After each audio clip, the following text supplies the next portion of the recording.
Hello there, and welcome to the Rambling to Myself podcast. I'm your host, Aaron, and today we are in the music corner and we'll be reviewing Weezer's latest release, the Black Album. Excuse the late upload date, I wanted to give this album a bit more time to set in before I inadvertently make hasty assessments on certain tracks.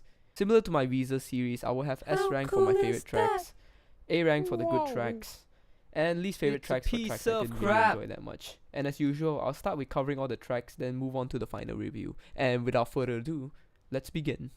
Can't Knock the Hustle. Great song that's produced very well. Similar to the White Album, the song has plenty of guitar frills in every part of the song from start to end. The grand Mexican sounding trumpets are also a nice addition to give this song a layer of fun. I also like the soul vocal harmonies that come in. Also, Sassy Rivers is a total icon. Zombie Bastards. Gonna be a bit contrarian to the majority opinion because I do really like this song. And although the vocal filter can be a bit grating at times, it sounds alright at the bridge where it's just Rivers and the piano before the filter goes into full blast again for whatever reason. I'm not the biggest fan of the random bass fart noises in the first verse, but at least it sounds good when the bass enters at full force. High as a Kite. Sweet song with the sound of Pacific Daydream given a very nice facelift, following suit to the sound of White. It achieves a very nice middle ground with the softer atmospheric sounds of Pacific Daydream being given a huge guitar sounds and solos. Though the vocal filters and slightly louder mix is a bit of a damper to the track, the ideas presented are pretty damn good. But oh boy, does it hurt to sit through the song, especially before the bridge where the instruments are exploding into compression hell. I wish they gave this song a bit more time to sit in the production booth because this is such a great song, but the production is just horrible and robs the song of any intimacy it could have had. Living in LA. A fun track that doesn't really do much. It's not good or bad, it's just kinda in the album. At least the vocal filter is a bit more bearable here as it sounds alright in the chorus where the instruments are loud enough to justify having the vocals pop up. But it does sound like Rivers is using a megaphone to sing the verses. The song sounds like something All Time Low or Big Time Rush could have made, and some people even commented Maroon 5 as well, so I'll toss that into the mix along with the boy bands of 2000s. Piece of Cake. The vocal delivery sounds a lot like something off Make Believe, with a sadder take and the return of the woes in the form of doo-doo-doos instead. It succeeded at where High as a Kite failed to do, which is to know when to stop with the vocal filters and have more instrumentation so that the vocal filters, even if it's there, it wouldn't be as obvious. It's a lot like Pacific Daydream meets Make Believe with actual instrumentation that just pops up, and it's just a nice song to listen to. I'm just being honest. Amazing track, probably my favorite of the album. It's a great mix of rock and pop, though having actual drums would have been nice. The version of this track is reminiscent of All Time Low's Dirty Work for some reason, and it's a perfect mix of the pop sounds from Pacific Daydream with a very soft layer of alternate rock that was missing from that album. I would advise people to go listen to the original version of this song off the Scott and Rivers release if you want some of that classic Weezer sound.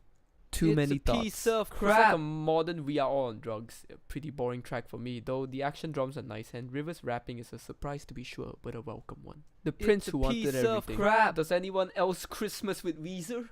Seems the trend of sleigh bells has returned in full force on the song as with tradition since the White Album. It feels like Rivers forgot how to make a rock song and tried his best at coping with amnesia by creating a song that stretches for too long with power chords that don't really do much except show that Rivers can still play the guitar. Byzantine. Whoa. I like this song. I think it's pretty neat and fun to sway to. Sounds like a cool holiday music, sort of like a Island in the Sun 2.0. It's like the flight between Holiday to Island in the Sun where commercials are playing to advertise Byzantine. Unfortunately, I think the song feels a bit misplaced in the album and should have come a little earlier, because I think that just being honest into California Snow is a far better transition. California Snow. Woo! It's a horrible closer, and I think it would have been a great opener to the album, as I feel like Can't Knock the Hustle feels better as a follow-up track to continue the party theme. Whilst I do understand it's meant to act as an end credit track rather than a closer, it just doesn't really work. It feels like the track was slapped on for the sake of having a 10-track album and cuts in rather abruptly from Byzantine, since they didn't even bother to re-record or remaster the track for the album, which is pretty lazy on their part. However, as a song away from the album, I really do enjoy the track on its own. I enjoyed the loud basses and the carnival sounding arpeggios in the background, along with the minute details on Rivers' woos getting less and less enthusiastic as the track drags on. It's like a more intense version of Can't Stop Partying with emotions and some proper thick production. The final verse where it's just the piano and the soaring guitars is probably one of my favorite moments on the album as well. I wish they would have added one more bar for the bass season, but oh well. As an individual release, it's an S rank for me, but in context of the album, it just shies away from that and it's just an A rank for the reasons I stated earlier. And now with the tracks done, on to my final review. This album is definitely a big step above Pacific Daydream, integrating some actual cool ideas and having a far more pleasurable experience overall. It's far tighter and every track has a sense of identity to them, although that identity may be a bit boring at times. I really enjoy the stretch of songs up to I'm Just Being Honest, aside from Living in LA, and I think there's a lot of great emotional moments on the record from Piece of Cake and I'm Just Being Honest. However, whilst the album is much more consistent and better in a full sense, it also feels a bit rushed and produced quite poorly. In good old Weezer fashion, not only does the album start to fall a little flat on the second half, but the closer isn't even remixed and they just kind of slapped it as the closer for whatever reason. Another instance of this would be the Africa cover for Teal, but because that was a fun project to act as an in-between release, at least I could forgive that. But there's really no excuse for an actual album release like Black Album, and it's honestly just a little lazy for a band making a proper album release without at least trying something different or even remastering the track at the very least that was initially released for a movie to help it at least fit in or meld better into the album's sound. To complement that inconsistency in quality are the random spikes in volumes. For example, Can't Knock the Hustle is far louder than Zombie Bastards, a big spike from High as a Kite into Living in LA, and everything past I'm Just Being Honest, it's just this huge wall of sound.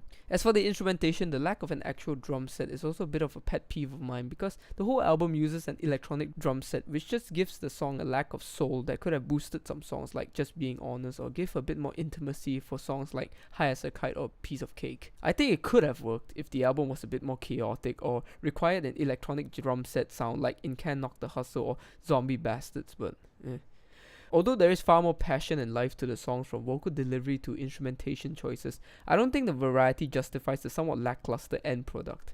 And ultimately, the full experience just feels really rushed, as it feels as though they just could have given the album a bit more time and thought, and I do think the album could have been a pretty solid release if that happened. I had quite high expectations going in on the album, which is why I may have been a little let down, but it is what it is. As for my ranking, I just put it above Make Believe, and I'd be a little hard pressed to put it any higher due to a lack of forethought given to the album and any real high points in the album that resonated with me that I found in the Red Album. And that's about all there is from me for now. Do let me know what you guys think about the album in the comments below. And I'll see you in the next one. Stay Weezy.